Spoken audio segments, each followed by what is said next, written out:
Sayang naman ang pag-ibig ko, binaliwala ng katulad mo. Kung di ko inasal, magkakaganito. Ano lang ito na makilala mo ako. Boss Roy, kilala mo ba to? Kilala mo to, kilala mo to, Oo, kuya.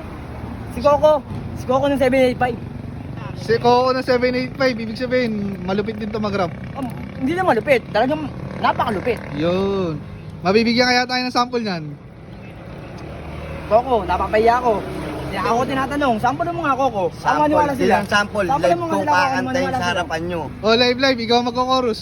Sa lahat ng mga viewers, pakinggan nyo mabuti tong episode na to. 2 1, 2, 3, go! Ito na. Para sa lahat ng gagang gimikera, para sa inyong lahat to. Coco Marvin in the house. Yeah.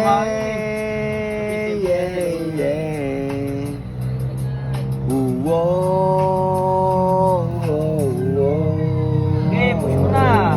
Ang noo ng tanggal yun ay tila walang pinagtiba. Kailangan pa ba akong magtanong, ngunit kulang na kulang nakakalaba ba? kasi Di pa yun ba mo eh. sapat ang mga tanggap ko at bigay? Kahit masinais mo na gamutin ang paghihiwalay ating pagsasama. Akala ko'y di maglalaho, ikaw ang unang nangako, pero una kang sumuko. Marahil nga di tayo para sa isa't isa, ngunit para sa'yo kasalanan pagkat ingatan ka. Pinundukan mo na ang nais mo, huwag sanang tumagal.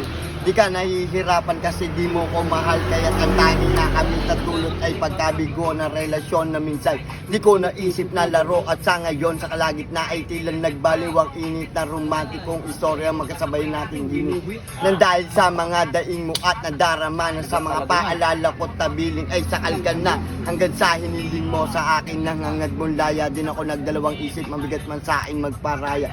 Dinayang di makalayang utak ko na nakakulong sa mga alpabetong rehas na may takdang pananong. Alam kong di kita masusisi dahil sa walang problem, pero sana ay naisip mo ang bunga at epekto. Chorus na. Paglayo kay Sabay-sabay. Coco ng dahilan sapat, ngunit malinaw sa akin na binulog mo ko ng bila. Sayang Sayang naman ang pag-ibig ko, binaliwala ng katulad mo. kung di ko inasal, magkakaganito. Ano lang ito na makilala mo ako.